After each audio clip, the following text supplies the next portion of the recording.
Cortella, o pedido de vista surpreendeu ou já era previsto? Eu acho que ele era previsível. Afinal, esse é um tema que é debatido no mundo todo.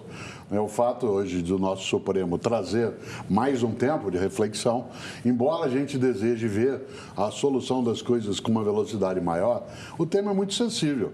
Se fosse tão tranquilo, em outros países do mundo também eu teria sido, e não o é.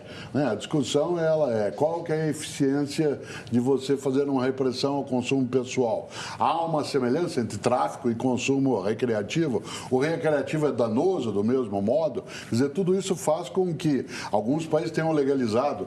Há países que proíbem a bebida alcoólica de qualquer tipo, ela é punida com a morte, em alguns lugares. Até o século XIX, essa não era uma questão tão forte. Haja vista que o próprio mundo europeu produziu uma guerra em relação à parte do mundo asiático para continuar fazendo com que o tráfico, especialmente de ópio, tivesse seu lugar. Agora sim, é um problema. Por isso, eu não acho que é ruim até que haja essa demora no debate para ele poder ganhar mais contorno. É gostoso imaginar que o nosso Congresso deva resolver, como eu acho que deve, até em relação às quantidades, se é ou não, ou a despenalização, como disse o presidente do Supremo, mas não é um tema que é tão pacífico a ponto de a gente resolver rapidamente.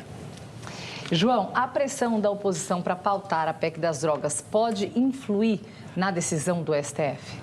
Eu creio que não, porque são duas coisas diferentes, como o próprio presidente do Supremo, o ministro Barroso, colocou. Aqui, o Supremo está apenas observando um aspecto da Lei de Drogas de 2006 quanto à questão do consumo para uso próprio recreativo da droga, especificamente, no caso, a maconha, porque vem de um processo que se iniciou em São Paulo, aqui no Tribunal de Justiça, e há um recurso da Advocacia Paulista relativamente a isso. Em que sentido? De que é inconstitucional o artigo da nova Lei de Drogas de 2006 relativamente a penalizar a posse para uso próprio das drogas. E o que quer dizer? E por que a discussão? A discussão é o seguinte: a lei tutela o quê? Quando eu digo que é proibido você usar determinadas substâncias, o que eu estou tutelando? Eu estou invadindo claramente um direito pessoal seu. E isso não é uma visão do João Santana, isso é um princípio constitucional e legal da legislação brasileira. É a mesma questão que a gente pode dizer da automutilação. Se a pessoa decide se automutilar, o que eu posso fazer? Eu não posso tutelar.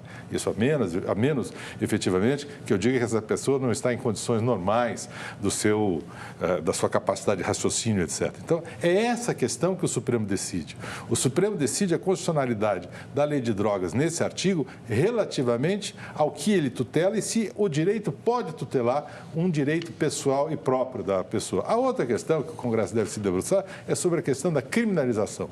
Se a droga será descriminalizada ou não, a diferença da penalização. E, aliás, o Congresso deve discutir também o alcance, por exemplo, que uma Anvisa tem para regular a questão da cannabis e do THD, a famosa discussão. O Congresso seria bom que ele debruçasse e resolvesse legalmente, do ponto de vista do direito positivo brasileiro, como é que essas questões devem ser resolvidas.